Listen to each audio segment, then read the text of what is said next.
Hey, Prime members, you can listen to Watch What Crappens ad-free on Amazon Music. Download the app today. Get what you need now on Instacart. Pay now or later with Klarna. Oh my goodness, we love Instacart. Ronnie, didn't you just get some Instacart today? Today, okay, I needed some Topo Chico. So I opened the trusty app and I got everything that I needed. I love Instacart and we talk about it all the time. We use it constantly. Whether you're just like stocking up for a party or an event or something like that, or you just need some sort of last minute grocery, like it has really changed the way I shop. And now you can give yourself more time to party prep with delivery in as fast as 1 hour, and you get more flexibility to pay now or pay later with Klarna.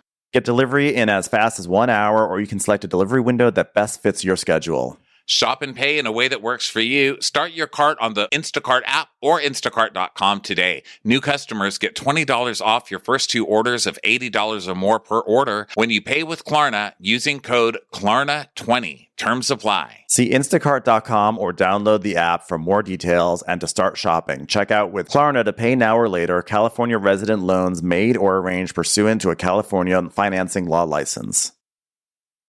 Audible lets you enjoy all your audio entertainment in one app. You'll always find the best of what you love or something new to discover. The Audible app makes it easy to listen anytime, anywhere, while traveling, working out, walking, doing chores, and that's what I've been doing.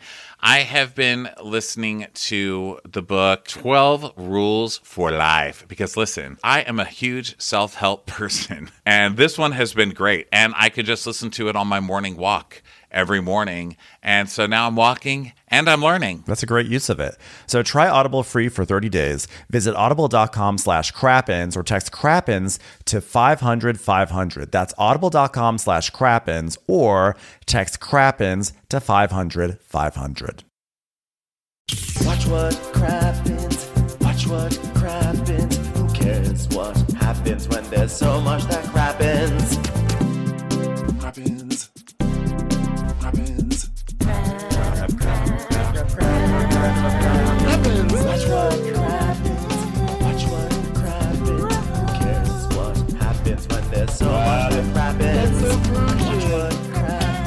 Watch what crappens. Who cares what happens when there's so much that crappens? Hello and welcome to Watch Our Crappens, a podcast about all that crap on Bravo that we just love to talk about. I'm Ben Mandelker, and joining me today is the one, the only, Mr. Ronnie Karam. Hi, Ronnie. How are you? Well, hello, Ben. How are you doing this morning? Good. How's it going over there? Oh, just fabulous. And so fabulous because guess what? In about a week, we are going to New York City, and we're going to be recapping the Real Housewives of New Jersey, which is also what we're recapping today. That's a huge show. We've already sold several hundred tickets to that, but there are still plenty of seats left because it's a big space. So anyone who came to Town Hall last year knows what's up. So come to the Town Hall in New York City next Thursday, which is the 11th, May 11th. And then 2 days after that, we're going to the Lincoln Theater in DC, and we're recapping Vanderpump Rules. Both shows are going to have huge audiences. Both shows will have great energy, and don't want anyone to miss out on those shows. And as I always say, if you're afraid that you're going to have to come solo, like, it's fine. You'll meet friends. And you'll listen to the show solo most of the time anyway, probably, right? There's no difference. So anyway, come. Tickets are at watchorcrappens.com. And then in June, it's just pure madness. We have our big finale on June 24th, and then we have a ton of shows leading up to that, okay? We're going to San Diego. We're going to St. Paul, Minnesota, Chicago, Illinois, and Columbus, Ohio. Those 3 are all on the same weekend. And then we finish it up in Boston, Massachusetts, and Foxwoods. Busy June, grand finale, and then the big, that's basically it for the tour. And then also, don't forget to support us on Patreon, patreon.com/watchforcrappens. And we have our bonus episodes and our videos, the Crappens on Demand. So it's all sorts of good stuff. So check it all out. There you go. And today is one of my favorite kinds of episodes of New Jersey because it's not crazy. It's just... Now, listen, I love the crazy ones, too, but it's like you can listen to me for an hour, but can you live with me? It's one of those things, you know, like I love, and the answer is no for anybody who's tried it, by the way. It's nice to have the crazy Jersey episodes, but it's also nice when they have these like, here's what's happening in my real life. I went to dinner with Frank. Yeah, That's this was a thematic episode. This was not a story-driven episode. This was an episode about like parenting, the relationships we have with our parents, how we deal with our children. That's what this was. And by the way, I have to start off the episode with a huge apology because last week I spread some erroneous gossip from an old queen at a bar. I don't even think it's the old queen's fault. I think it's my fault. I think I misinterpreted it. I slanderously. I don't even know who that old queen is. I'm not even going to take any responsibility for that old queen because our old queen is usually on it. So you need to stop hanging out at whatever old queen bars you're hanging out at. That's what happened when they got rid of the Gold Coast in West Hollywood. You can't find a decent old queen anymore. You know what? Well, here's what happened. Okay. I will continue to hang out with my old queen friend. But what happened was I misread the old queen's gossip.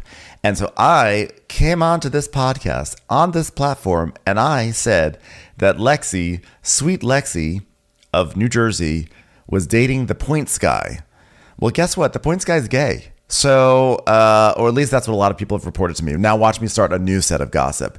But what a lot of people messaged me and said, the Points guy identifies as being gay and part of the LGBTQ community. So Lexi is not dating the Points guy.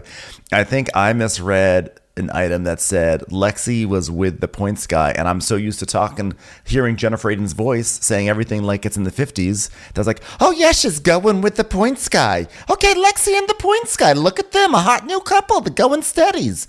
Anyway, I was wrong. I apologize to Lexi and the Points guy. Well, guess what is in the LGBTQ plus community? What? A B. There's a B. So you never know. Maybe he's being with Lexi. I don't know. Maybe he's buying his Lexi time. I don't know. Maybe you heard it right. What do we know? Here's what I know about. I don't give a fuck about the Points guy. Here's what I know about fucking points. They're bullshit. Okay?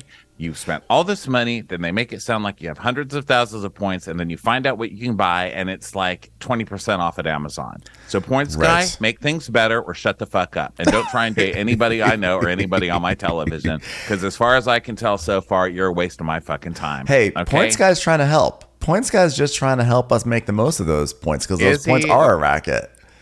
Those points are a fucking racket, okay? And he's trying to make it like, look, let me help you through the racket. Okay, you're part of the racket. Okay, you're on a drum in the middle of a sad husband's garage with a hobby. Okay, you're making a racket. Wow. I did not anticipate that we were going to unleash that. But I'm curious at the Points guy, because then I looked him up and I was like, oh, shut up, because there was all this controversy about the Points guy this week. So I had to look him up. This week there's controversy? Well, just with you. Oh, yeah, me lying. Lexi. You say that, and then it's not really controversy. It's just like 20 messages going, I'm his guy. His guy. His guy. Points guy's guy. So it's like, well, who is the Points guy? Is he hot? Because, whenever someone's like, I know someone and they're gay, you automatically look them up, like, to see how they're representing us as a people. And so that's what I did. And he's very cute. But he was talking about points and stuff, and it just pissed me off. I feel like I should have points. I should be selling the world with all the points I have. I barely get, an Amazon package. You know? I know. I'm sorry. I'm sorry that you're going through that. But by the way, I'm happy for Lexi, because I feel like there's no greater sign of like rising in the ranks of stardom than being linked to a gay man, right? I think that's like. We basically made Lexi a beard for a week, and congratulations, you're almost a Hollywood star.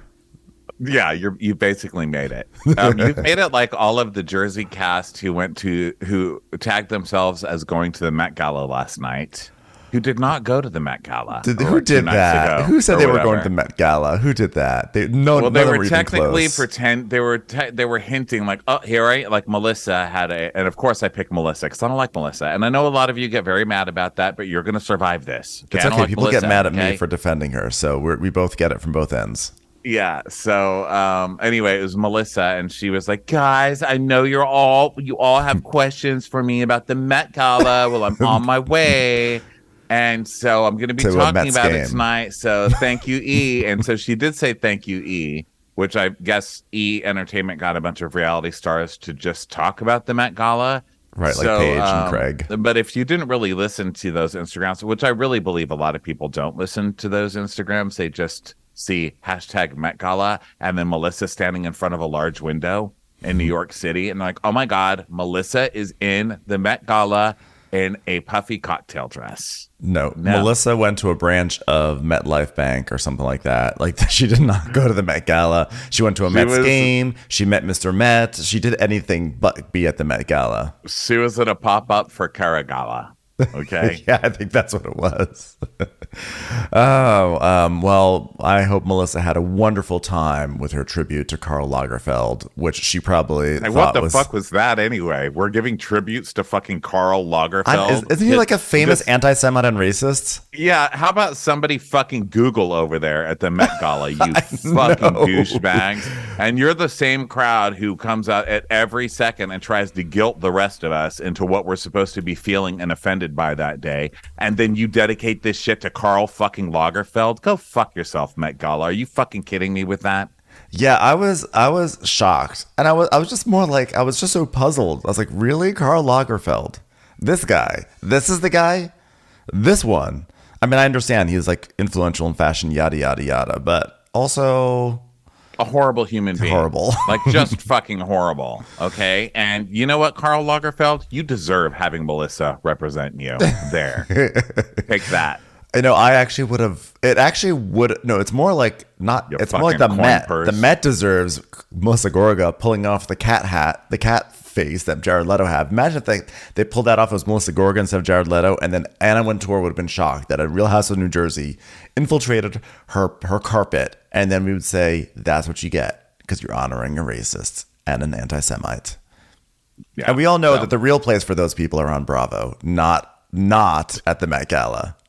No kidding. I mean, even Bravo has tried cleaning that shit up, okay? Even Ramona had to start a podcast, and that's like Ramona's most dreaded thing. So, listen, if even Bravo can make an effort, Matt, like, get a mop. And I guess as long as we're talking about those things, Bravo did yesterday tease the arrival of Real Housewives of New York. They gave us an official date, July 16th, I believe, 2 days after Bastille Day. And I love, they were like, come take a sneak peek, your first official peek at the Real Housewives of New York. So, of course, like an idiot, I click on there, I press play, and it's just an apple. It was just an apple, and then someone picks up the apple and a date shows up. I was like, fuck you. But and then you hear them bite into the apple, and that's I don't want to listen. I don't care about apples. I love the Big Apple. Loved it. Loved living there. Great city. I don't want to look at an apple a lit apple, and somebody picks it up, and then they're eating on camera. You know, I hate that. I hate listening. Apple crunch sound is a rough one. I hate eating sound. God, I'm starting this podcast off with so much hate. It's because there was no fighting in this. I'm hating on the Met Gala and apple biting. Okay, right. Apple chewing specifically. Well, I looked over the bio again of the Real Housewives. The controversial one looks like she's no longer in the cast. I know that she got fired like week 2. I mean, I know that she fired or got quit or whatever it is that. Well, she probably says quit, but she probably got fired. But I still thought she was going to be a cast member. But either way, I was looking through the cast and I was like, Ben, have an open mind. This could be a great season. This could be a great season. Remember how much you enjoyed Real Girlfriends in Paris, a bunch of influencer twits. It can be really funny. It could work, Ben. Don't worry. And you love Jenna Lyons. This could work, but deep breaths. I don't know. The internet's being pretty mean about it so far, and I'm not above that, obviously. I prefer shitting on people when they arrive. You know what I mean? Like, I don't like talking behind people's backs, and then they hear about it, and then they get their feelings hurt. I wait till they're at the party, and then I hurt their feelings. Right. I'd rather them be around. And these people are too young, by the way. I just want to say, I'm very scared by their age. Their median age is way too young. So anyway, the general worry for me is they're all social media influencer types. Like, that's literally their jobs, and we know what that leads to. I saw one of the women the other day. I don't know her name. Sorry, she was very pretty, but she's like, "Oh, just you wait for the New York Housewives. It's gonna be. Let me tell you, there's some craziness. There's some." Laughter, there's some going out. We go out sometimes, and it's so fun. And let me tell you, it's something. It is something. So watch out for it. And I was like, you're useless. It's gonna be You're like a person with no opinion and nothing to say but beauty. and I am worried. That worried me, but that was my first clue. And then the second clue was this Apple commercial with the chewing, which I can't. Yeah. Someone got caught in the music of Chicago for chewing, and don't fucking think, I've forgotten that. It's a very famous commercial. And so I don't know. I'm worried, but you got to be optimistic. This is what we love. This is our things. They're making an effort. We have a good attitude. I will say, I think a telltale sign of a bad season is when a cast member hypes it by saying exactly what you said, like, oh, we really get into it. Yeah, there's a lot of sisterhood. But we get into it. I'm like, no, because if it's a good season, you don't even want to talk about it anymore because you've been through hell. You're saying, if it's a good season, you say, honestly, I can't talk about it. I can't discuss this. That's when it's a good season. Well, it's like when you go see someone's really bad improv show or musical or whatever. I'm basically imitating my friends at this point from over the years who've come to see me in terrible things. But when they don't have anything to say, it's that, oh my gosh, that was something. God, you did that. You did it. Wow. Was that you up there? You know what? I was watching and I said, is that him? And it was. It was you. The costumes. You guys had some costumes in it. It's just like anything you can say to not lie and be like, that was good. Yeah, well, that's what she was saying. Diane Weiss in Bullets Over Broadway, when he's like, did you like the play? She goes, well, I didn't care for the dialogue or the characters, but the stage directions, magnificent, and binder, great choice. Anyway, let's get on with Real Housewives of New Jersey. That was really fun. I could have probably talked for another hour about all that bullshit. But let's talk New Jersey. It opens up with Margaret going up to Joe, going, Joe, did you miss me so much when I was in Ireland? Were you able to put on the seafoam shirt by yourself, Joe? How did you do? Were you okay with Lexi? Did you start an affair? What's going on here, Joe? And what about you, Nino? Little Nino, who's basically my child now. What do you think, little Nino? By the way, El Nino, that's a little boy in Spanish. It's also a terrible hurricane that caused great destruction. And when you're old, you're going to be no, Nino. Let me tell you something. No, Nino, he is like so influential. Like he literally changes the weather, this little boy. I love him. He's just so smart. He does so much more than Teresa ever did in her life. And Lexi's like, you don't even give Margaret a hug. Go to the bathroom with Joe. He's going to teach you how to go to the bathroom. And so Joe takes him in to teach him how to pee. And Marge is like, show him how to do it, Joe. And once he makes it in the toilet, we're moving on to the Keurig. All right? We might finally have a man who can make iced coffee in the family decently. Okay? Pee it out, El Nino. Okay? Make a storm in that bowl. We've put him on a trajectory that someday he can take over the sewing department of the Macbeth collection. And it was so funny watching a grown man teaching a little boy how to pee, because I don't remember that moment in my own life, but it was really funny because Joe just stood behind him and went, point it down. Okay, that's enough. It was so cute. I love that little moment. It was so sweet. So then Dolores and Paul are talking, and Dolores is talking about Ireland, and she goes, well, we had a blast. We went to Carsey Farm. He goes, oh, what did you do there? We jumped in a pile of mud. He's like, oh, you mean shit? Well, it didn't smell like shit. I feel like I'm pretty well versed in what that smells like. I mean, don't you remember when we went on a boat ride around an oil refinery that was so special? They put it in the opening credits for the entire season. So I'm pretty sure it wasn't shit. It was shit. So then we go over to Danielle's and Nate's, and they're with the kids. And Danielle's like, look at this. Daddy got you lots of candy. How was school today? How was school? How was school while I was gone? And Valentina's like, when I went to the toy house, I sat with Dee. And he's my only boyfriend I got right now. And they're like, what? Yeah. You know what we're going to do to boys? We're going to beat them. Yeah, like, no boyfriends right now. So then Grandma comes over. I forget what Grandma's name is, but she comes. Angel, of course. Angel with the mouth of a trucker. I love it. Angel with the mouth of a trucker and the hairstyle of... I feel like Bonnie Franklin at one point of her life. Anyway. Bonnie Franklin. Wow. Am I getting my Bonnies? Maybe it's a different Bonnie. There's someone named Bonnie that's out there. And Angel has her hair. There's a Bonnie living somewhere. Where is it? Bonnie Franklin. You know, I haven't heard of Bonnie Franklin since we called Caroline Manzo Bonnie Franklin a decade ago. So that's where I'm at. Yeah, no, Caroline Manzo is the true Bonnie Franklin avatar. So anyway, so Angel's there, and so Nate sends the kids downstairs, but not before like Valentina just like thwaps her brother in the nuts with her candy bag. So Nate sends him downstairs. She's like, Hey, Ma, let me show you the gift for tree shower that I got, huh? Look at my classy gift, right? It's like a basket, but it's full of sex stuff. I wanted to get her a clock ring. And Angel's like, Danielle, watch your fucking mouth, goddammit. What the fuck, Danielle? Jesus fucking Christ. You gonna say this bullshit to me when I'm your fucking mother? Come on, watch your mouth, huh? Show some respect.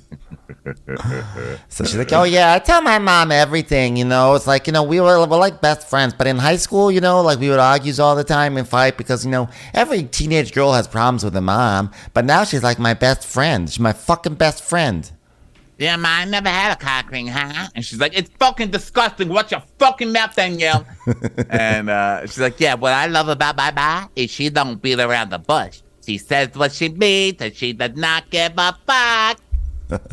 So now Danielle pulls out her violin and starts talking about Ireland. She's like, I had a very hard time in Ireland, I'll be honest with you. And Angel's like, why? You need me to kick someone's ass? What happened? What the fuck? Who the fuck messed with my fucking daughter? and she's like, Well, on the flight from Ireland, I want to don't part anyone. You know how when there's a needle, you're trying to pull a thread, and then you're putting the thread in the needle, but there's a needle, there's a thread, but then the thread, you're trying to get it through, but there's all these threads coming out of the flare-ups of the thread. That's what I was holding on to, man. That's what I was holding on to. Wait, are you holding onto the needle or are you holding onto the thread? And then if you are holding onto the thread, what does the fraying part have to do with it? You're holding onto one of the fraying parts? Why are you holding onto that part? Literally. I was trying to make sense of it. But then the mom Nate just was like, I could see that it was tough. But the mom's like, tell me the fuck why. Huh? Were they mean to you, those girls? Tell me what those girls did to you. She goes, Yeah, it was Mean Girl, 5'10", because Rachel just couldn't let it go that I called her a rat. So she's like, oh, you called me a rat. And then everyone's like, oh my God, you called her a rat. yeah, you know why? Because you fucking called her a rat. I know. Yeah. Why are you acting like you're the victim here? Okay. Yeah, why are you accusing her of being a mean girl when she reacted to you called her a rat, and then you are the one who started pushing this whole thing that Margaret's got an arsenal, and Margaret reacted to that, and then you're acting like, oh, I was bullied by people reacting to you being shitty.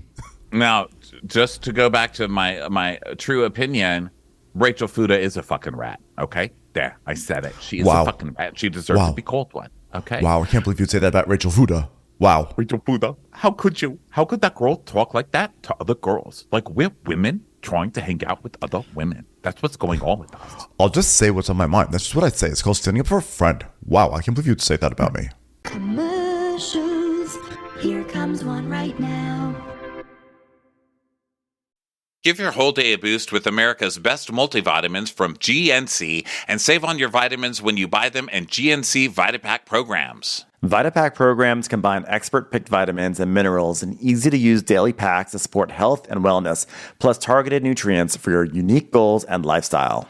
I'm trying to get it together health-wise. You guys know that. I've been talking about it on the show. And so to make sure I'm getting the nutrients I need, I've been using VitaPacks. It's been working great for me. You know, there's always a worry when you change your eating, like how's this going to affect everything? And I've been feeling great. Great. Well, save money, save shelf space, save time. Be one of 1 million people every year who starts a GNC VitaPack program. Visit their stores or gnc.com for full details.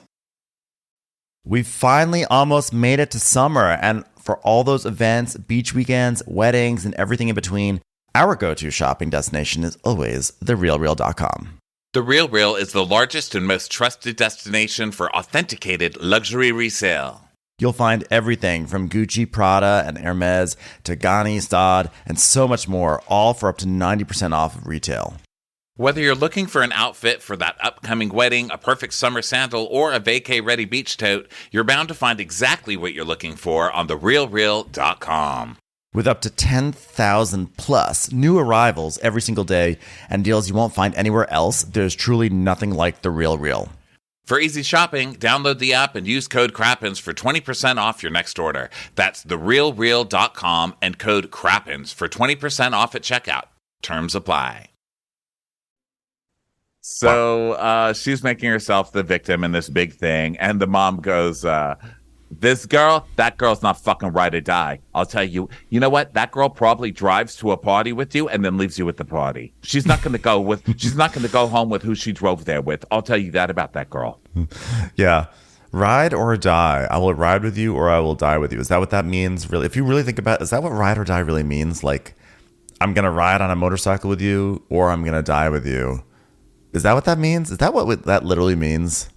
Ride or die. It means like I'll ride with you or I'll die. Like I'll fight on your side of the war. I'm assuming it comes from like when people fought wars on horses and they're like, we're ride or die. We're going to ride together or we're going to die together.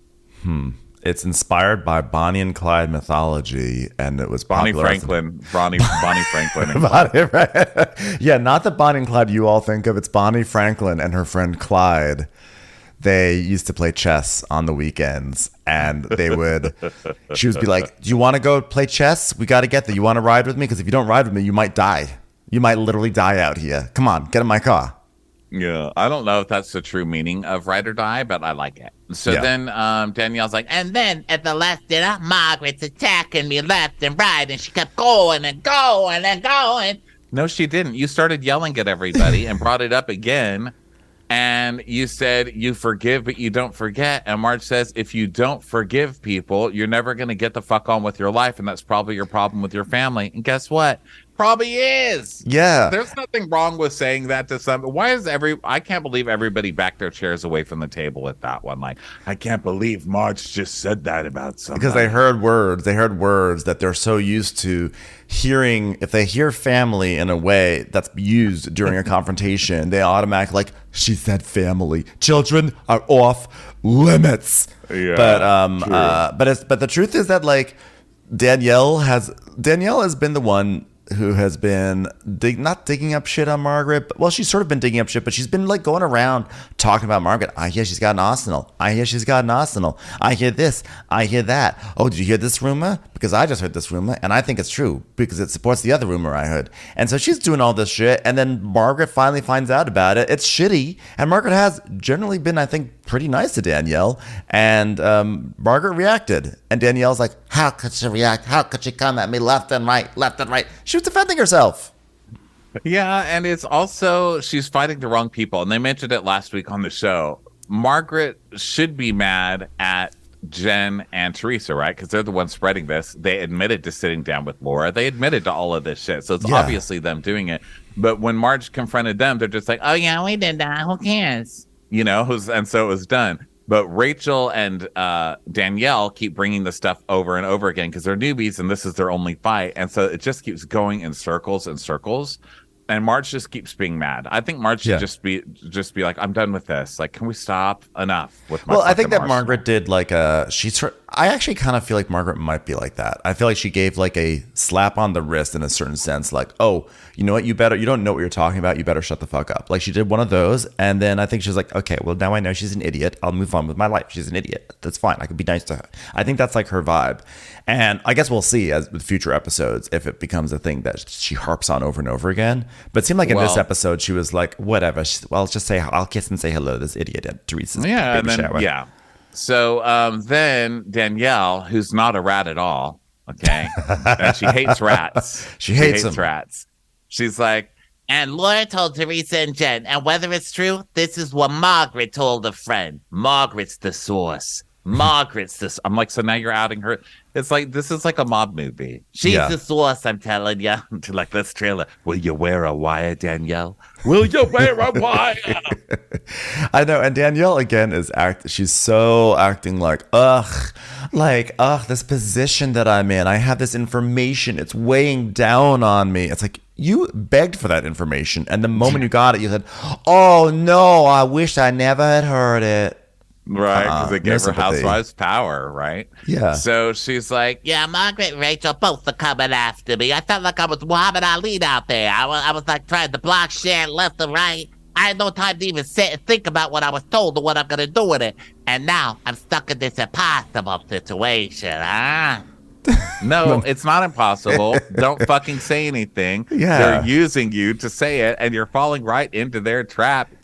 And And it's the biggest gossipy thing. Like, honestly, even if it were true, I still would not give it any credence. The reason why is because this is what it's like, so Jennifer told me that she met with Laura, and Margaret told Laura that she heard from this guy that he saw Melissa, and so she told Laura. Like, how could you ever put any credence in that beyond like just like laughing, right? Even if it were true, it's not credible enough. It's not credible enough evidence. I can't believe I'm working myself up right now. It's not, and especially when we talk about it literally every week. Like I'm literally acting like this is the first time I've heard this storyline. I know. I can't believe it. This is week 13, and we're still talking about this like it's fresh news.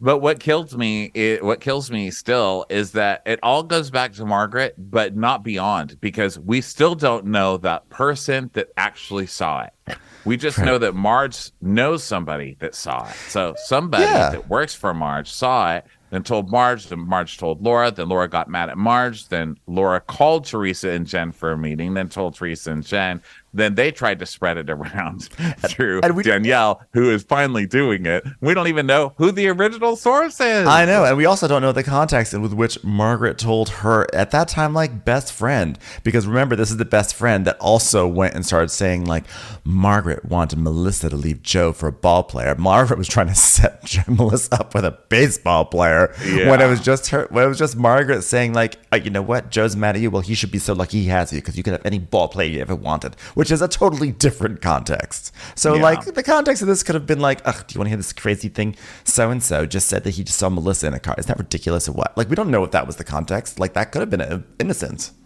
Yeah. Well, she could have been saying, oh, my God, you know what? Melissa's a slut. Yeah. Joe Stevens said that when he opened the door, he saw them making out. I don't want anybody to know. I mean, should we kill Joe Stevens? And Joe Stevens probably dead somewhere. Like, we don't know. You know, we don't know how this happened. But the mom, who is not well-versed in Housewives yet, gives terrible advice. Because this would normally be good mom advice, I think. But it's terrible in this situation. She's like, I think you should fucking tell fucking Melissa. You know what? You'd want to know, right? That's the right thing to do. She fucking wants to know, goddammit. Go tell her. I think it's actually, like, it's good advice because it knows her daughter is going to, her daughter will continue to be in the storyline, you know, because then she's going to go tell Melissa, and Melissa's going to get mad, and this is going to be the thing that causes Melissa and Joe to not go to the wedding. They go, though. I think they do go to the wedding. I think there's like a big fight at the wedding or something. I thought they didn't go to the wedding at all. Remember the footage of them like in a pool party being like, hey, this is the best place to be in New Jersey right now. I wouldn't want to be anywhere else. Oh, yeah. We were chosen family. Your family's who you choose. But I don't remember if that was a wedding night or one of the wedding parties or I mean, there's been 19 million events for this fucking wedding. I don't even know. There's been more than for like William and Kate Middleton, honestly. It's a lot. So then we go to look how that worked out. They seem super happy. So we go to Fuda's. They're driving. Fuda. Just people on the highway. Food. Fuda. Hey, honk if you're Fuda. So they're driving and they're talking about adopting Jaden. Yeah, and they go to meet. Tricky. Okay, you talk about this scene. I mean, look, it's straightforward. Basically, they meet with Deb the lawyer, the adoption lawyer, and Rachel is saying that she's always wanted to adopt him, and that she felt like something was missing for Jaden. You know, the mom hasn't been in the picture, and Rachel wants to be basically the legal guardian, and so Deb, who's there, the lawyer, is basically like, listen, you have an obligation. There's an obligation to the mother, the birth mother, and we have to serve her, and we have to serve her to the last known address. And if she contests it, then she has a right to an attorney, and it become a contested adoption, which is not what Rachel wants. So Rachel starts to cry at the thought that this could become a terrible thing. This is crazy. Like, they found the mother, the U.S. son, of course. The mom is serving time in a halfway house now. She's been in prison, and she says that John has prevented her from speaking and seeing her son. It was not her choice, and she saw Jaden periodically up until 2017 before her last major arrest. So she's in and out a lot. Obviously, she's not a character on the show. I get that kind of is Rachel. I mean, it's not kind of. It is Rachel's life. It is a kid that she's been raising, and maybe she really does want to adopt him. I still get the kind of icky feeling about it being used as a storyline. It just grosses me out. Like he's 16. I don't know. I don't like it. It creeps me out. And I like Rachel for the most part, but this still. I have no problem with it, to be honest. I just don't. I think it's interesting. I think that's cool. I just. No, I'm sure there are probably many people who feel like this should not be this should not be put on TV. I mean, I see what you're saying, because like if it does go nasty, then this gets played out on TV, and then the kid's the one who ultimately gets hurt. But I famously am really bad about you don't know what's going. Feelings. Like we don't really know what's going on in like the birth mother's life, or what led to this whole thing, or the background, and so I don't love. To be fair, on Mayor of Easttown, I really hated the scenes where they had to go like talk with Kevin Bacon's daughter. So like I get it. Like these are not always my most exciting storylines to watch. Yeah. I don't know. It gives me the icks. So that's all I have to say about it. Well, the good news is the scene is over. So now we go to Paramus, and Jen is there, and she's like, "Oh, look at all the stuff I got for Teresa's bridal shower, baby. We're going to use henna. Henna, Olivia, are you excited for the henna?" And Olivia's like, "What's henna, mother?" And Jen says, "Well, a lot of people use it for tattoos, but in our culture, we use it right before a girl gets married. Well, maybe if you put some on, Olivia, maybe you can restore your dream of being a Broadway actress sometime. You don't want to be a love therapist anymore, do you? Do you, Olivia?" I don't know what I'm saying. The girls came to me to throw a surprise bridal shower, and of course I take my bridesmaid's duties that I just got 2 days ago very seriously. So I just got a little culture to bring to the party. So yeah, and she's like, "Look, I got a garter. Look, like this garter, Olivia." And she's like, "What are garters?" She goes, "Like lingerie. Like how you always tell me to wear lingerie for daddy, Olivia. You remember about the lingerie? Tell me about the lingerie again, Olivia." And Olivia's like, "Yeah, I always do tell you to wear lingerie for daddy, mommy." I was like, what the fuck? My God. Block the internet. Like poor Olivia is sitting there like, what to do when your marriage is breaking apart. Wear lingerie for your husband, Or whenever you come into a room, say, "Ding dong." "Hello, what's up?" So Bill You're comes the in. best. You brought me coffee. We're talking about lingerie, Bill. And Olivia's like, she refuses to wear silk Or lingerie. She's like, "That's an adult conversation, you little rascal. Get out of here." So Bill's like, "Well, I know you want to be a love therapist and all, but this is a bit much, Olivia."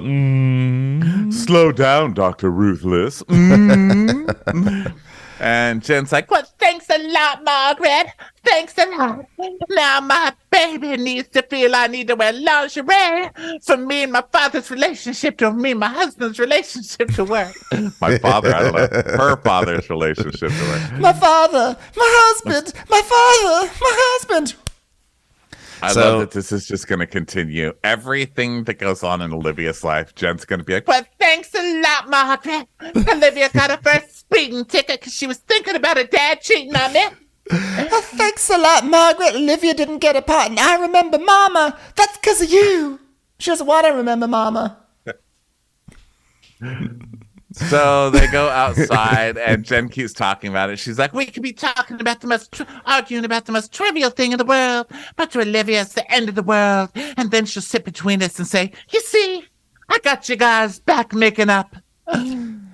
So glad kids are resilient. Okay, well, but she's not sitting down because of no reason. She's sitting down because you're constantly fighting with your fucking husband. I was going to say, like, you guys can't do have blame problems. everyone else in the world on you and Bill fighting in front of your children constantly. I think that comes back to you. Now, I'm not a parent.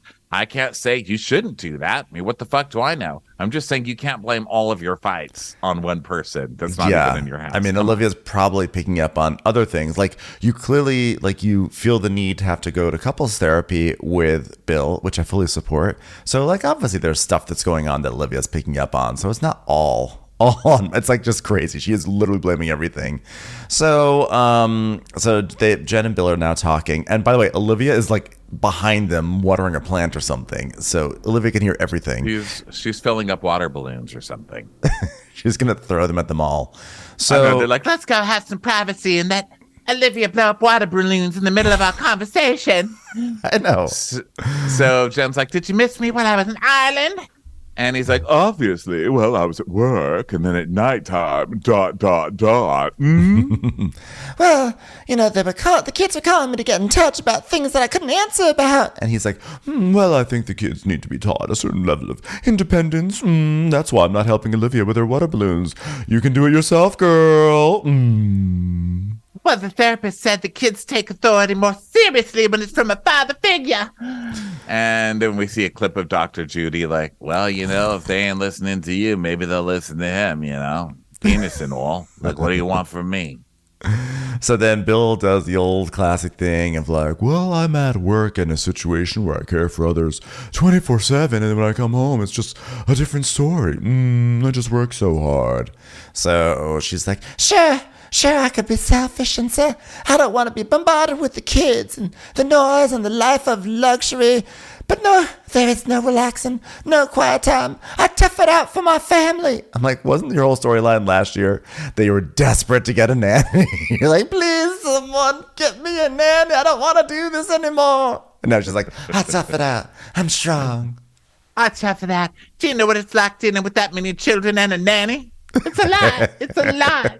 So many Amazon boxes coming all the time. But yeah, nanny or no, 5 kids would make me It's a lot. fucking crazy. I don't know how anyone does it, to be honest. I know. Children are a lot. And he's like, but I have kids to send to college, so I have to work nights and weekends. And she's like, Yeah, but, when I talk to you, it's to deal with it together. And you're blaming me for it, Bill. And that's why I wanted a therapist. I wanted her to tell you that there's no one to blame. It's a work in progress. I was like, well, okay, that's another mistake. You don't get a couples therapist for the therapist to tell your husband off. That inevitably goes wrong, okay? The therapist is never just going to automatically take your side. A good therapist would be like, well, Bill is in the pool house all the time. Why do you think that is? Why do you think Bill doesn't want to be inside? What's going on here? They're not just going to automatically say, you're right, Jennifer. Get another nanny. You know what you need? Another toilet in your house, Jen. Get another toilet. This one with a bidet inside of it that splashes diamonds up your cornhole, baby. I know one therapist who would be like that, and her name is Olivia Aiden, MD. Okay? Okay, Olivia. Mother, I'm your new Olivia's- love therapist, and here's what you gotta do, Mother. You gotta stick it to Daddy. Olivia's been reading so much about relationships online. She is going to make an excellent therapist, actually, because you can tell that she's been Googling, and I love it. I love that for her. She's an I love a empath. child with. Listen, we're all put on our paths by some kind of trauma, aren't we? I mean, isn't that what life is? Yes. You're shaped by your traumas. So I say go for it. Be the next Dr. Judy. I want to come back to this show in 70 years and see Olivia sitting there telling one of Gia's kids, like, listen, maybe you should just have the man tell them what to do. They'll listen to the man more, baby. Just Olivia sagging in a giant chair.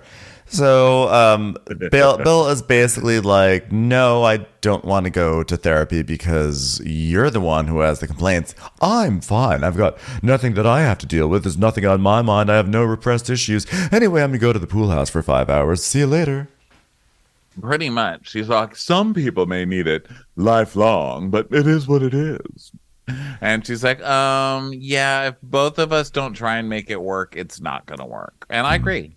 It's Yeah. not. So what are you going to do? I think he's a shithead. He needs to go to therapy. I mean, I know Yes, that this affair 100%. was like years and years ago, but that's not okay. Just like completely ignoring your family and staying in the pool No, house all the people- time. Now, would I do it? I sure would. I sure would do it. But that's why I didn't have children. Okay. But 'Cause I you'd be knew I open was gonna about be it. like that. You'd be like, I'm going to the pool house for 3 hours because I can't stand all you fuckers. Okay, bye. Yeah, I hate you. Okay, you're literally spitting images of me, and I hate you and your web toes. Get out of And- my house. and Okay, people- you won't get out of my house. I'll get out of my house. Commercials.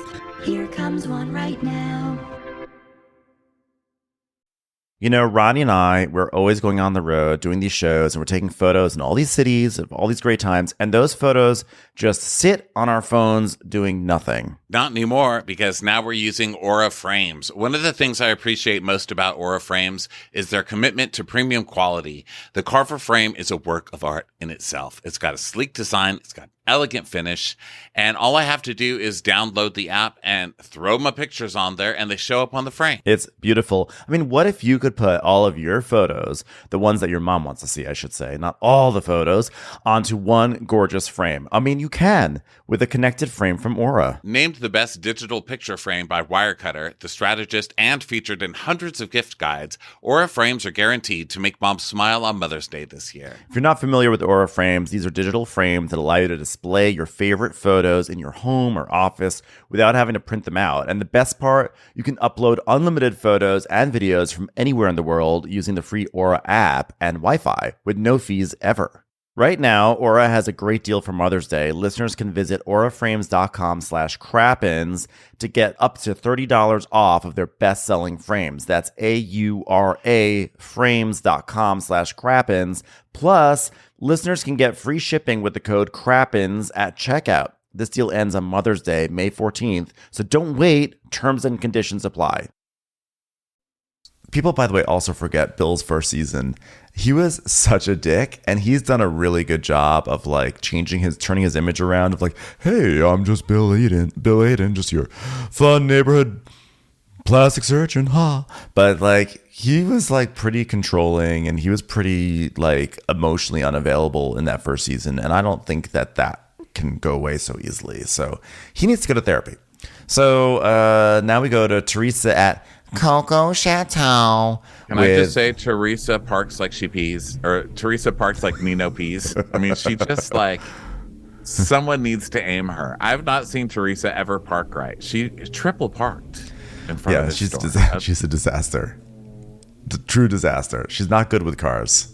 I need Benino to be there like, all right, point down. Not that far. Not that far. Well, maybe Coco Chateau requested that she park over 3 spots. That way it looked like the place was busier. It's like, look, we got 3 customers. So yeah, they're all shopping for wedding dresses again, but this is bridesmaids dresses or whatever for the girls. Yeah. And the girls just got back from, Melania just got back from the Bahamas because she was seeing Joe, because I guess Joe is down there. And then Teresa, the girls are changing, and Teresa is like upset because she never gets to see Gabriella or Adriana naked. And she's like, Yeah, I stare at my daughters, and like Adriana, I stare at the most, and she's like, why are you looking at me? And I'm like, I pushed you out of my chocolina, and like, if I want to stare at you, I can stare at you. Bling, bling, bling, bling, bling, bling. She's like, Tell me when you're ready, girl. 1, 2, 3. Ah, my daughters. I made you guys. Oh my god, my daughters. I need to start doing vocal warm-ups before this recap. Also, we promised that when we started doing Tree, we would do it away from our mics and her high voice. So don't forget, move away from your mic. I just moved away from my mic. I did it all the way over coughing. here. I didn't see. I'm just, hey, listen, it's I know, a I friendly went, reminder. I screamed it into my wall. My daughter. I made her. It's my daughters. So they come out, and she's like, Oh, I made you guys look so beautiful. and she's like, should I show Dad our dresses? He's calling me. Hey, Dad, you want to see your beautiful daughters? Look at us, Dad. And he's like, hey, Melania. Hey, what you gonna do? So what? Who What you cares? gonna do? What you gonna What do? are you gonna do? Yeah, Look, you're so fucking dress. grown up right now. Like, what are you What gonna you- do about it? Yeah. Yeah, I didn't know what. When you left, I was like, what am I gonna do with myself? I was like, what am I gonna do? I don't know what to do. What the fuck am I gonna do? What am I gonna do? You know, not going back to the US. What are you gonna do? You know. So then, so Teresa's like, Yeah, she was saying that this is like her best trip ever. And like, Joe, you know what I told her this morning? I said, I'm gonna keep praying that, like one day, like, you can come back to New Jersey. And he's like, oh, you know what? I'm so glad that you's happy, and I appreciate what you's doing for my kids, and everyone deserves to be happy, right? So as long as you was happy, that's it. Who cares? Like, what the fuck do I? And by the way, they show Joe. Joe is not like looking into the cameras, looking at his family, and being like, guys, I love you. Thank you. He's literally got it held down to his waist, and he's walking around the house like. Yeah. I can't wait to get back to use cut fitness. Okay. Anyways, what are you gonna do? So He's like, I'm so proud of how we continued our relationships. Like, I know that he makes our daughters happy, and he's always going to be in my life supplying me with wholesale vibrators to sell on Instagram. So, you know what? I still love the guy. What can I say? My daughter! yeah, and then they hang up, and Teresa's like, Well, girls, now you can get the dresses, because next time you're in the dresses, it's going to be the big day, because I'm getting married. it's like, okay, yes, we're aware. So then we go to Lefka's restaurant with Marge, Lexi, and their moms. And not the points guy. And not the points guy. We find out that Lexi's mom is Ingrid. And Lexi's like, Oh, Marge, it's so beautiful in here. And she's like, Ingrid's like, well, I love this place. It's so cute. And Marge's like, oh, you know what, Ingrid, Nino was so happy to see you. He's always wondering where his mom's strange accent came from, and finally he get the origin story. At least from half of it, because the other half came from me. We both know it. Okay. Ingrid is the ultimate mother and grandmother. She lives outside Manchester, and she's been jetting in to help with Nino because Lexi's separated, and she always comes to stay at the guest house. And we're just all family here. Okay. And Ingrid's like, oh, thank God she's got you and Joe. And Marge Sr.'s like, He rules the roost, by the way. That kid. Yeah. He's wherever he wants to, I'll tell you that much. No matter how many times you tell him point down.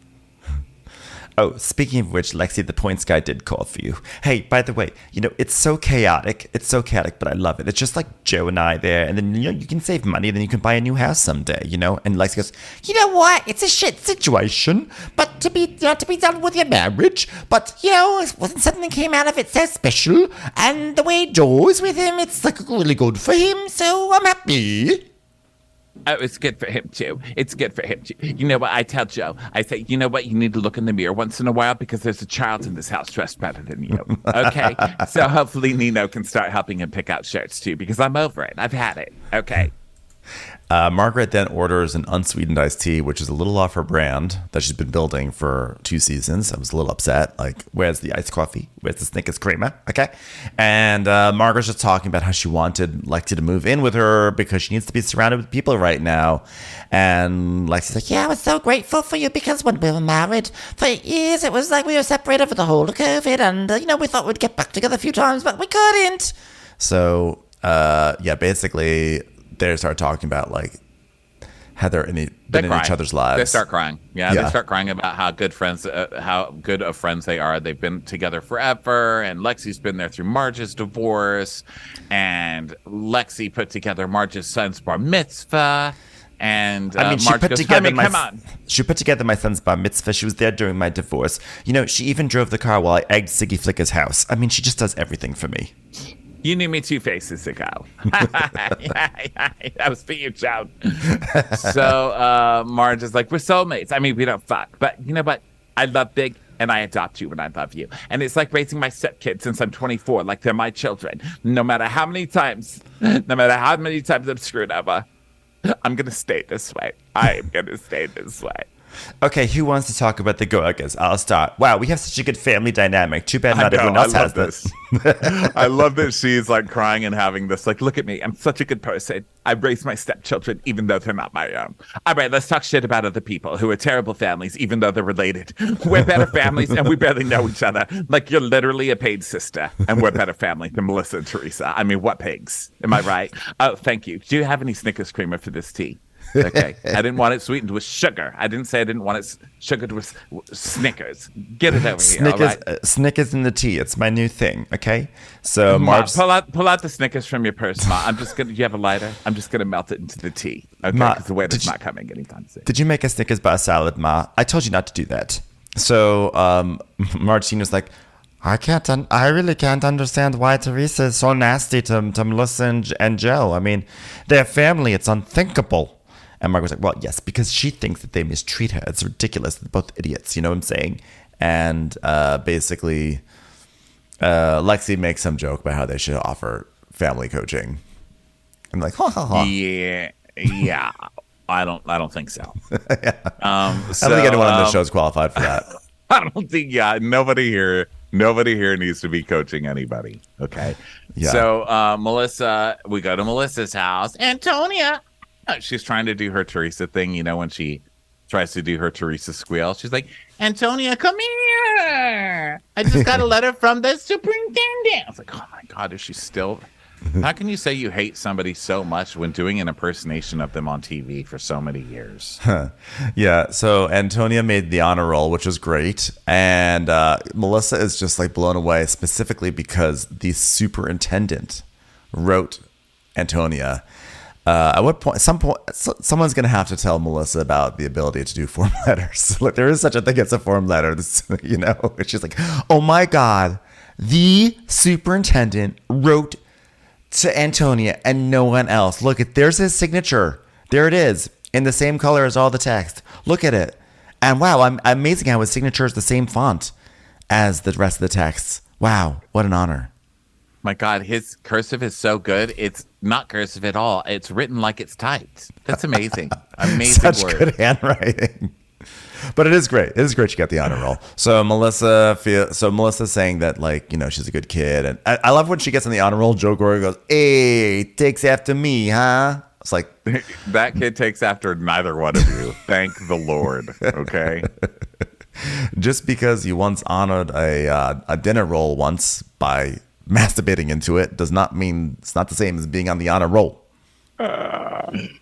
So honk honk. It's a Porsche for Antonia. It is extremely difficult to not hate her right now, but I'm gonna remind myself that everybody's at a different level, and that's cool. You know, I'm like, sure, you know, maybe I could have done stuff that would have been worth a $90,000 car. I can't name any of them right now, but you know, I'm really happy for her.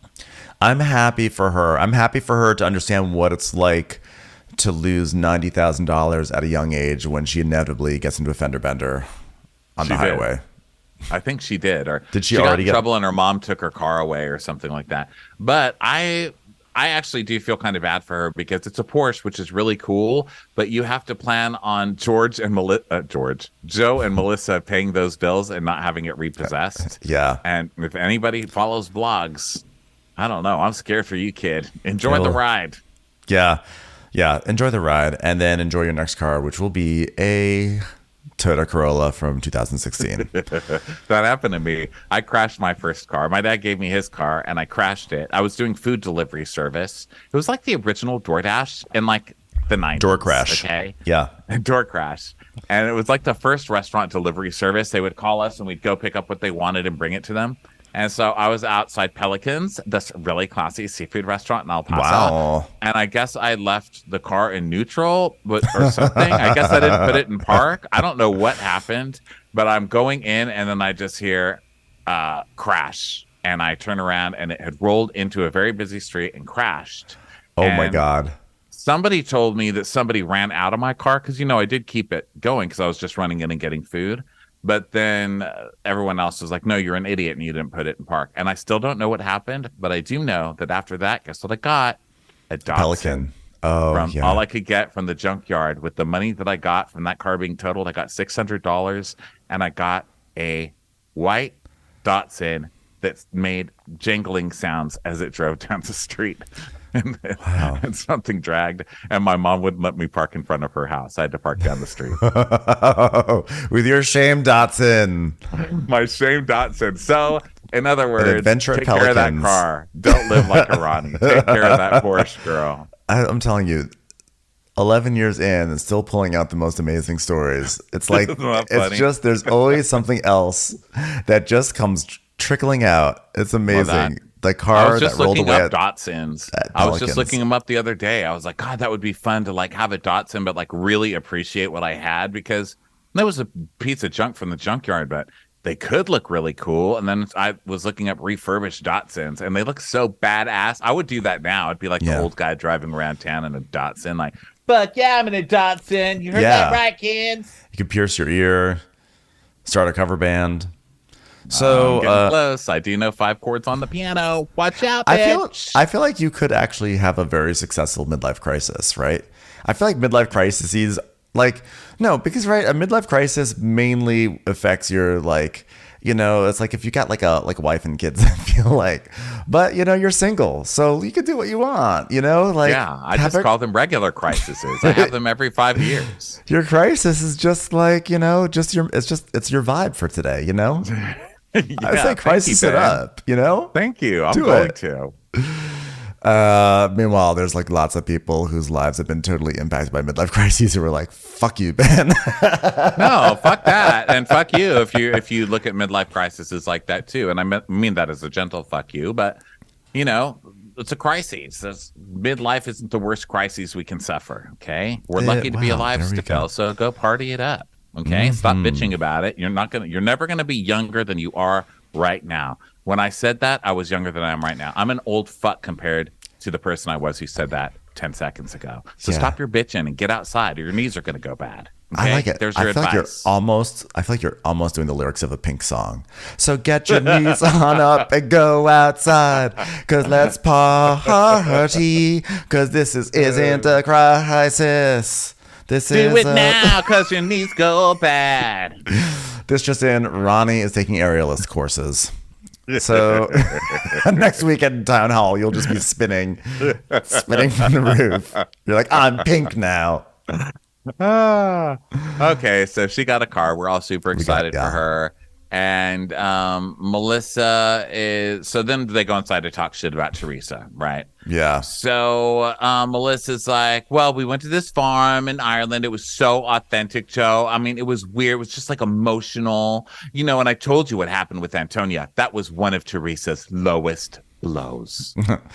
When she mentioned that Antonia didn't go to a Sweet 16, come on, that's not really a low blow. It's like, I mean, Teresa has low blows. Is that lower than the blow when Teresa like basically told a guy to basically tell Kim D that you were a stripper somewhere? I feel like that was probably the lowest blow. yeah. She's done worse. Okay, yeah. I'm not sticking up for Teresa. I'm just saying, in a list of crimes, that's not a huge one. Yeah, not huge. So Melissa's like, so then there was this part where there was like a wall and we had to paint things in tribute to the bride. So I painted the 4 of you guys, like as a tribute to like your family. And then I was just like sobbing, and I sobbed, mainly because I was like, I can't believe I came all the way to Ireland to jump into a pile of shit. But then after I stopped sobbing about that, I was still kind of crying. And I just, you know what? I gave up. And you know, I don't even want to argue with her anymore. I just want to stay on the opposite end of the room. And Joe's like, yeah, and you know what? I don't want you to gotta prove yourself to her no more. Yeah, that's it. Trying to prove to her. Like, you made a ping for my sister, and she didn't do nothing for you. And Melissa's like, and the bridal shower's this weekend. And he's like, bridal shower? Like he's never heard of a fucking bridal shower before, this idiot. So she's like, yeah, I'm doing everything in my power to keep it peaceful, which is why I'm going to tell my husband that his sister attacked my daughter, and that she made me feel like total crap the entire weekend. But we're just, you know what? We're going to go to the wedding. We'll have the kids at the wedding. Joe will be at the wedding. Joe will get drunk. Joe will try to make out with a plant in the corner. We just want normalcy. And then that's it. And then she's off the ride. And it took her 18 years to say no. It did not. Your whole entire first few years on this, she's been on this show for a long ass time. And all until Teresa went to jail, it was Melissa and versus Teresa. That whole time, they were never trying to be friends. They were never trying anything. It wasn't until Teresa was going to jail that they were like, well, are we going to stay on TV while Teresa's in jail? And then everybody suddenly got nice with each other for a couple of seasons. Don't make this sound like you've been working so hard for all these. None of you have. Your whole family, including Teresa, is fucked. Wasn't there that scene? Didn't like Melissa get down on her knees one time? It was like, I'm begging you, please stop this right now. I don't remember when that was. It could have been literally any but season. She was also starting shit that entire season. It's not like it's ever one of them, you know? Especially with these two. It takes two to tango, bang. Okay. It takes two. So, speaking of taking two, let's go to 2 people at a restaurant. Dolores is going to a restaurant, and she says, she's like, oh, sorry, Ben. You know what? I want you to do it. My gift to you, Ronnie, is you do the line. I'm meeting the guy named Frank. And the lady's like, could you be more specific? Everyone here is named Frank. We've got 2 Joes. She's like, just give me a fucking table. Jesus Christ. Okay, we have a waiting list here. Let's see. Frank, Joe, Anthony, Frank, Joe, Anthony, Joe, Nico, Joe, Anthony, Frank. Are any of those yours? So, of course, there's no one in this restaurant. So Dolores is telling us, Frank has always been such a big part of my life, and the last thing I want to do is have a sit-down about feelings. But Paulie thinks it's a good idea. And then we cut to Paulie going, Maybe I need to sit down and have an in-depth conversation about your feelings. Well, this is not how we do things. It's never how we do things. Here's what we do. We walk from the kitchen to the living room and back to the kitchen. And if there's a motorcycle in the living room, we walk around it and say to ourselves, God, I fucking hate that motorcycle. But we never say anything beyond that. So if I try and go upstairs and there's no railing on the stairs, I think Joe forgot. Frank forgot. If I try and go up the stairs, there's no railing on the stairs the next day, I know Frank has feelings. Okay? So what I do is I leave the milk out on the counter so he knows I love him. When he comes in, he's ready to open it, drink it down, boom. That's how we get things done. This is goddamn New Jersey. go up the stairway once, no railing. Shame on you. Go up the stairway twice, no railing. Shame on me, because I have a feeling about something, and I never should have had a feeling in the first place. So Frank shows up on a hog, and he comes in like a leather vest. He comes in like the full... It's like, his muscles sleeveless. hanging out of his... Yeah. Doris goes, what are you, one of the village people? And she goes, I mean, I don't even think we told the kids we were divorced. One day Gabby came in and said, why isn't Daddy living here? I said, how did you notice? She said, it's week 3 without railings on the stairs. Because no one's been spilling pasta on the floor. So Frank takes off his vest to reveal an even skimpier little tank top. They're in like a restaurant, and he's in his like workout tank. So It's Dolores, a nice restaurant too, right? It has It like was. those table lights on it. yeah, it had nice table lights, and Frank is there in this like spaghetti strap tank top. So And he goes, this is how we dress when I motorcycle, Delore. And she starts voguing. She's like doing the vogue moves and goes, Nah, come on. This is me being tough, Delore. okay, I'm gonna order for him. He's gonna have the angry chicken palm, which it's just a chicken palm that goes, Delore, why don't you eat me anymore? He's like, we got so much to catch up on, Delore, okay? And normally, we don't have to catch up because we're talking every day, all right? But now we got to catch up because when do I talk to Delore, huh? I know. Well, you know what? Guess what? Frankie's got a dream job. He says, listen, we're going to be celebrating. And I say, okay. And he says, I want to take you to dinner. And I says, okay. And he says, I'm going to talk to Gabby. And then I say, what about Mommy? And he says, well, I'm afraid to ask Mommy because she can feel bad because Bolly has to come. Hey, you see what's going on? The Lord, it's crazy. she's like, listen, Paulie will be coming to that. And he goes, No, Bully can't come. It's our family, Delore. It's the 4 of us. What happened to us? Why can't it be our family? Hold on. Let me get the waitress. Hi, could I add on to my order? I would like a you're really pissing me off now chicken palm as well. We don't talk about feelings. We just express them through our ordering. yeah, can I have a refill of I've almost had enough of your shit? Okay, that would be great. Thank you. I'm parched. So Frank's like, In the past, it would be the 4 of us. and she's like, Frank, it would be the 4 of us because we weren't in serious relationships, Frank, okay? He's like, what happened to our family? The cheated. actual fucking gall that takes for Frank to actually ask I that know. question. You cheated multiple fucking times. You were semi-abusive from the stories she's told. You were at the very least emotionally abusive. Sounds like it almost got physical because you broke fucking furniture when you got mad. And you were a you don't crooked- get to come here and order your angry chicken and wonder where it all went wrong. And you you were a were where crooked it all went lawyer. wrong, sir. And yes, You were a and crooked lawyer and took couldn't money provide out for your of family accounts. anymore. Yeah. Yeah, you funneled money out of accounts that were clients of yours, so you couldn't be a lawyer. And then some debtor smacked your knees in a few years ago when you didn't pay off your Gorga debts or whatever the fuck you two have going on, allegedly. So quiet down over there, angry Parm. Okay. Dolores like, well, our family can grow and other people are accepted. He's like, well, sometimes I just want it to be us. So then he starts saying about like how like, you know, then to add on to what you're saying, to gall it up even further, to raise the gall, he goes, Paulie and Brittany didn't get our children to where they are right now. Dolores and I did. I was like, Dolores did. You were literally on a boat with ladies. You were on a boat down the shore, so shut the fuck up. And she's like, well, you know, anybody who saw the way that we're close would question it. Like anybody that we're dating would be like, what the fuck's going on with their relationship? And he's like, but then you set them straight. And she's like, no, Frank. Okay, I gotta set you Frank. That's you straight. That's the guy in my life, Frank. And she's like, listen, and it's not even about Paulie. I have a problem with this, Frank. Okay, this is me. And he's like, nah, I'm thinking in the back of my head, he's intimidated by me. Huh? He's not intimidated by you, okay? Have you seen how small his t-shirts are? He's not someone who's scared of the way other people think about him. So Frank is like, well, if you say so, I know so. All Paulie cares about is my relationship with him, not his relationship with you. You know what he orders at the restaurant? And I don't give a fuck chicken parm. That's his favorite order, okay? He's giving me what I want. I'm going to give him what he wants. Quiet down over there, apple martini. Okay, no one's afraid of you. And so he starts crying. He's like, yo, but every time I got something good I want to talk about, I would talk to my ma. But my ma's not here, so I want to call the law. And I can't just call the law. Oh, I'm emotional with the law. Look what you did. Sorry, I get emotional.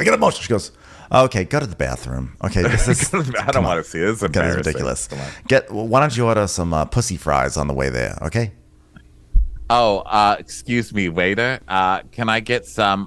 Put on your big boy pants and get on with your fucking life already. You're dressed like a village person ordering apple martinis, and you're purple. Okay, is that Side too long? Salad. Is that a salad? Is that a salad? Yeah, bring the salad. Salad. Half portion. Yeah, so basically she's like, I'm establishing boundaries, you know, and so it's all good at the end. And he's like, well, Dolores, I've got an extra helmet. You want to ride home? She's like, Frank, I already need a helmet when I go up and down the stairs. I'm not getting on your motorcycle. I want to know what happened with Frankie and Louis, because wasn't Frankie working for Louis? And then he got a dream job? Fishy. Someone on the internet, tell us, please. So then we go to Brando's restaurant. By the way, if Frankie's dream job is OnlyFans, I think it's our duty to support him. Make sure his dream job stays fully intact. Yeah, I would 100% support him. Yeah. I'd have a whole Patreon dedicated to recapping his OnlyFans. Like today, that'd be the new reward tier. Frankie Jr. Dinged his blowjob dinger, and then he used a rubber hose on himself, and it was the most amazing thing I've ever seen. 3.5 stars. Yeah, we'll keep everyone updated on that tier. So now it's time for the bridal shower. So people are showing up. We got Jen and Olivia. I love when Olivia gets to play dress up like she's like a real woman, you know? And she like shows up with her purse. She does that little walk that she does, like, I'm a lady now. I'm going to a bridal shower and I got a bag, mama.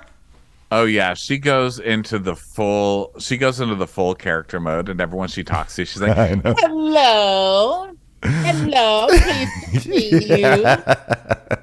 That's my favorite. She's so funny. She's like my fair lady. Jen's so excited. She's like, I'm the best bridesmaid to have last minute. No bad seeds in the bridal party. We're all her chosen family, and we're here to celebrate her to the moon and back, even though I was just asked about 72 hours ago to be here. I don't care. Who doesn't love a surprise? I sure do. That's why I was surprised when I was asked to be here. But I'm so glad. Hey, Mom. Hey, I want to introduce you to someone. This is Rosanna. She's Teresa's best friend. And this is also, I want to introduce you to this person. This is also Rosanna. She's someone else Teresa knows. Oh, and here's her trainer. That's also Rosanna. Everyone's named Rosanna here. So, and let's see. We now get an amazing to scene. The wedding dinner. So can you believe? Oh God, in the car with Teresa. The car. Jesus. Oh, this is it. This is so good. This girls, is like.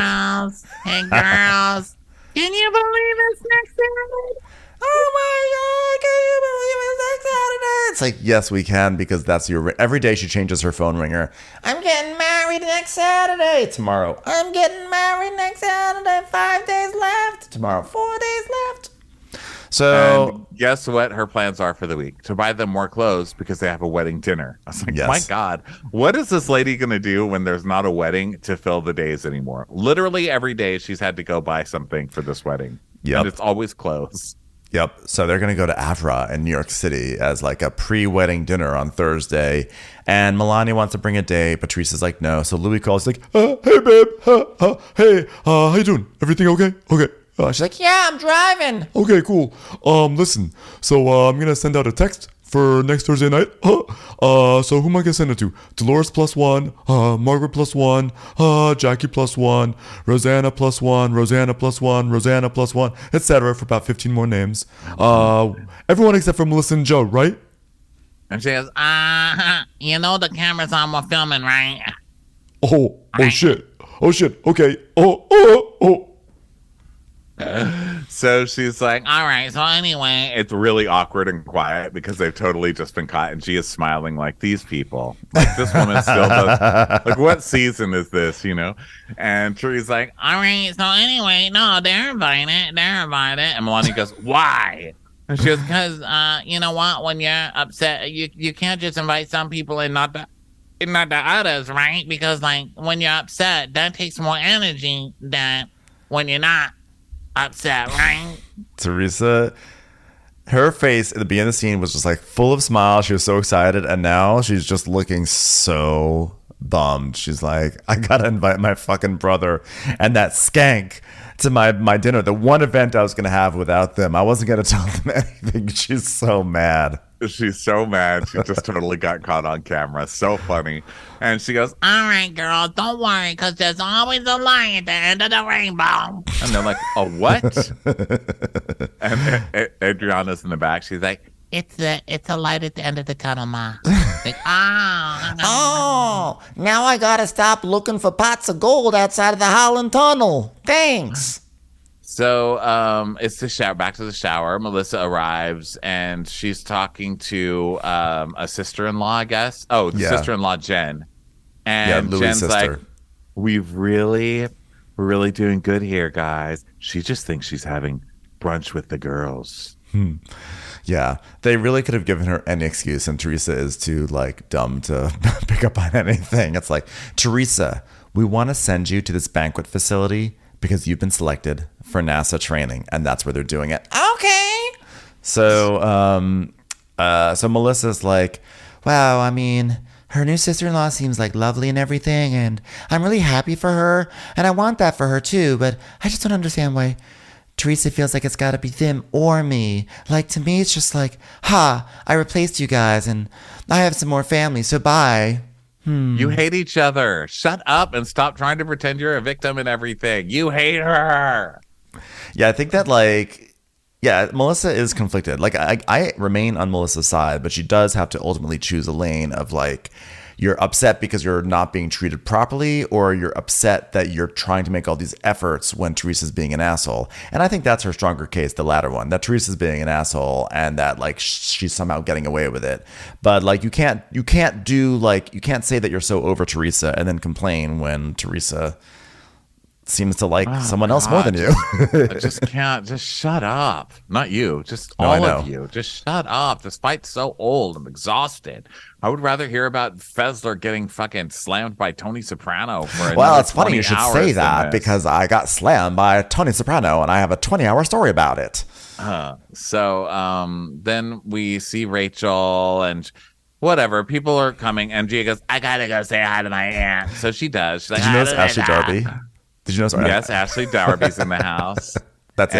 And Melissa is like, does your mom know about this big surprise? And she goes, she's so gullible. She can't guess anything.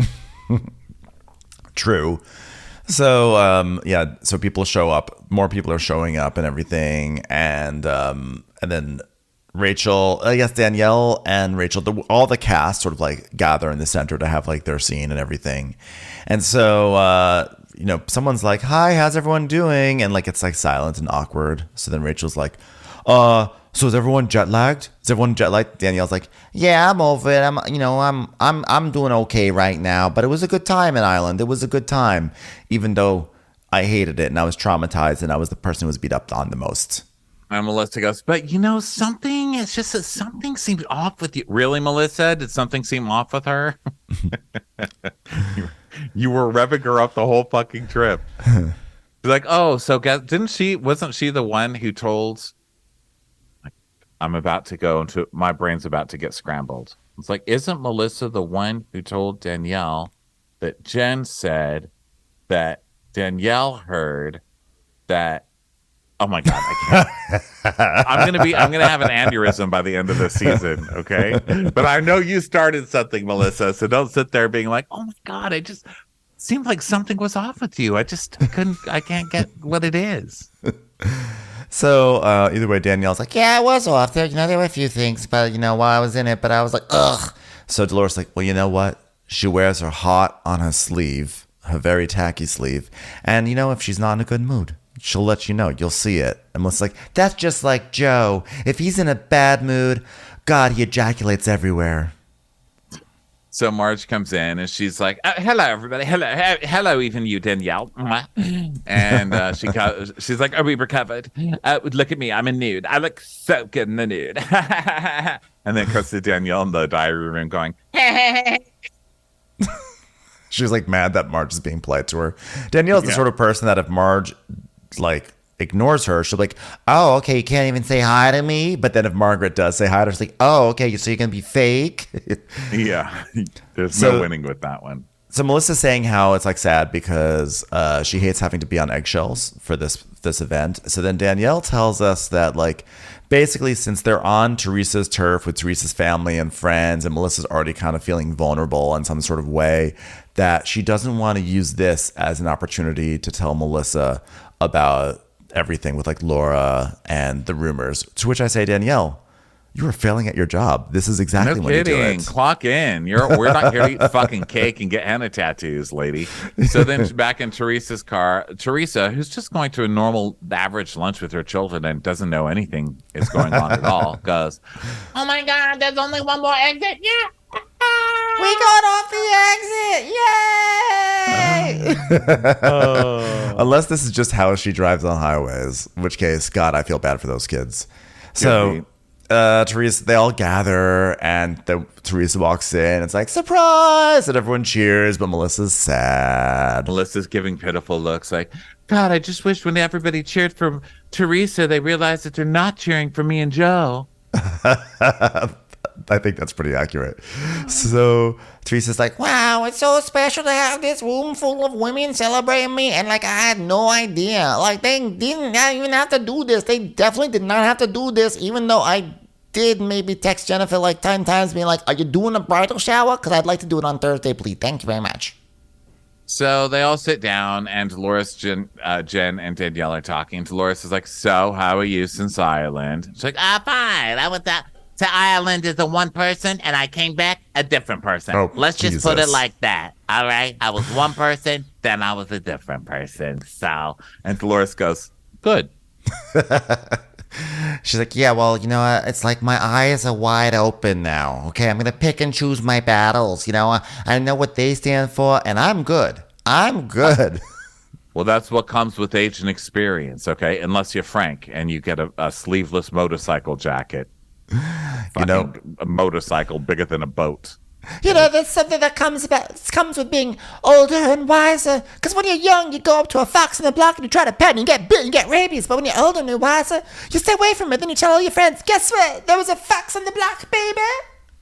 Now, listen, I love your youth and your legs and your tight ass. However, I would not want to go through youth again. I'm glad it's done. And so Rachel comes over and Danielle's just like, oh, Jesus. So she's like, I'm going to try to take these meetings with Rachel as they come. Because there's two Rachels, all right? She can be so nice and sweet, and then boom, it's nice and it's not nice. And then, it's like, oh, you don't want to be there when she's not nice. I love that they actually showed the clip of Danielle being like, How's everybody doing today? Oh, yeah, you want a piece of me, you motherfucker? Like slamming on the table. Yeah, those two sides of Rachel, when she's nice because you guys are having a nice conversation, or when she is mean because you've just called her a rat. Those two sides, wow. You never know which one you're going to get, except for the fact that you're the one who controls the entire vibe of the conversation. So Fessler comes to the table and she's like, Oh, hey, could you pass me the calamari and the ham and the meatballs and the pizza and the bread and the garlic sticks, everything. I need it all. And then Jen says that she's I'm doing an homage to Ireland, baby. I'm having whiskey right now. and Danielle goes, oh, well, don't give it to Rachel because she'll come for me. So Rachel's like, God. you can only push someone so much before they poke back, okay? But I want to move on with Danielle, okay? I don't want this to be a thing.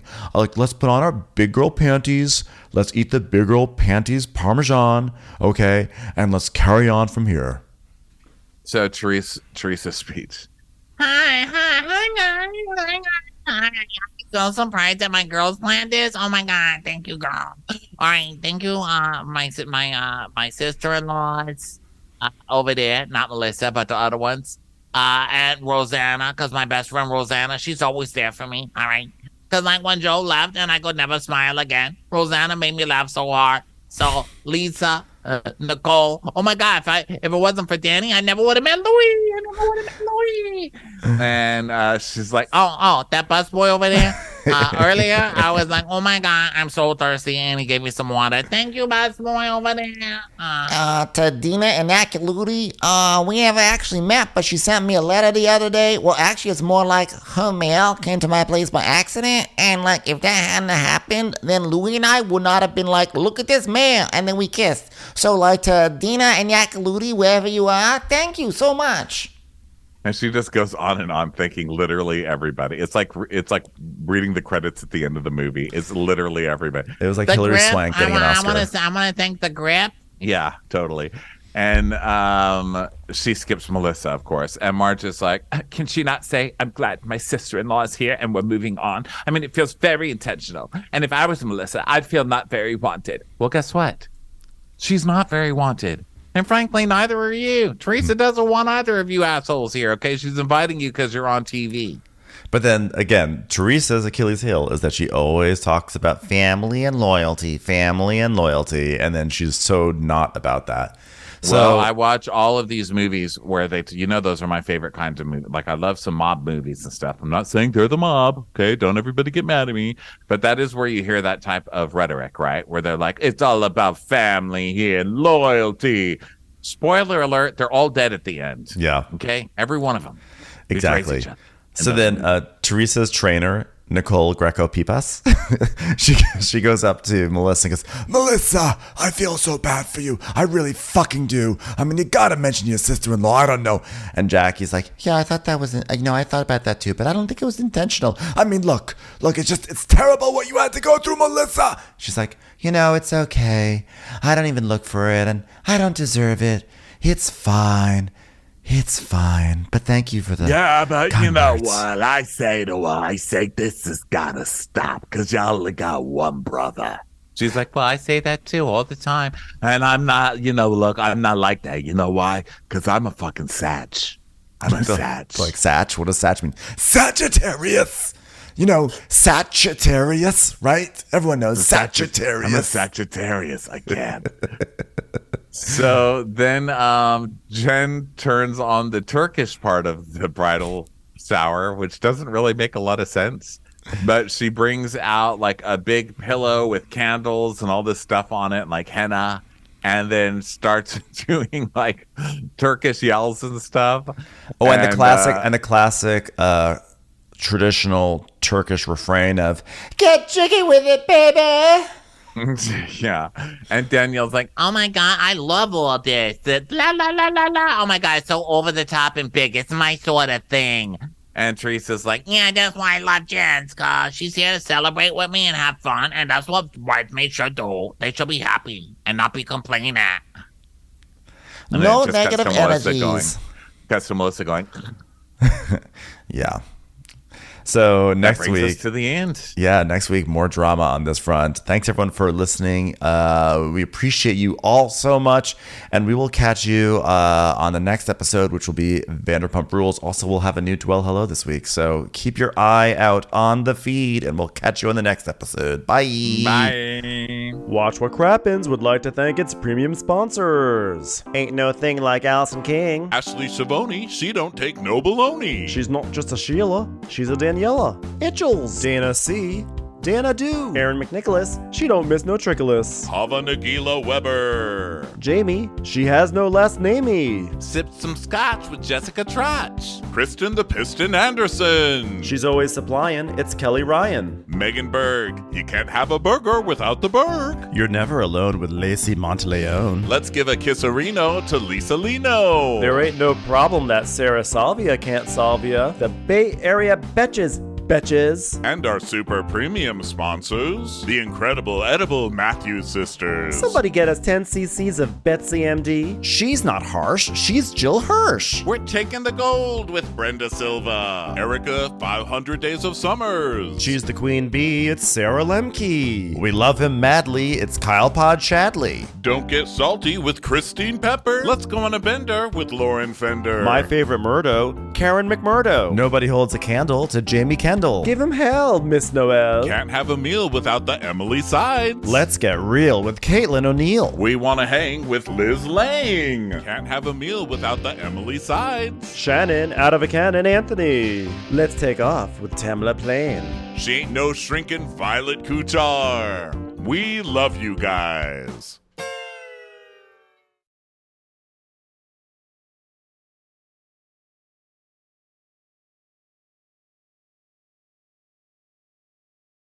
Hey Prime members, you can listen to Watch What Crappens ad-free on Amazon Music. Download the Amazon Music app today. Or you can listen ad-free with Wondery Plus in Apple Podcasts. Before you go, tell us about yourself by completing a short survey at Wondery.com/survey. Free speech is essential to a functioning democracy. Do you believe Twitter rigorously adheres to this principle? What should be done? Is a new platform needed? Is Twitter dying? I'm David Brown, host of the new Wondery podcast, Flipping the Bird, Elon versus Twitter. Join us as we unravel the fascinating story of Elon Musk's unexpected bid to buy Twitter and all of the drama that has happened since then. Those still employed at Twitter soon saw the company and its culture morphed into something they didn't recognize. He laid off 75% of the Twitter workforce, reinstated exceedingly problematic and dangerous users, and even encouraged his staff to sleep in the office. Ex-employees, Elon's critics, and fellow CEOs were quick to denounce him as an in-over-his-head rich guy. Is Elon all talk, or are his unruly methods actually the work of a genius? Follow Flipping the Bird, Elon versus Twitter, wherever you get your podcasts. Hey, Prime members, you can listen to episodes ad-free on Amazon Music. Download the Amazon Music app today. Hey, I'm Brooke. And I'm Arisha. And we're the hosts of Wondery's podcast, Even the Rich, where we bring you absolutely true and absolutely shocking stories about the most famous families and the biggest celebrities the world has ever seen. Our newest series is all about the teen movie icon Gabrielle Union. After spending her childhood trying to assimilate and breaking into a racist industry, Gabrielle thought her success meant someone else had to fail. But when she's faced with hard choices beyond her control, she realizes that the only way to find real success is to come together and build community. In our series, Gabrielle Union, Bigger, Badder, Better, we'll tell you how she shook off her need for perfection, found her true self, and created the life she always wanted. Follow Even the Rich wherever you get your podcasts. You can listen ad-free on Amazon Music or the Wondery app.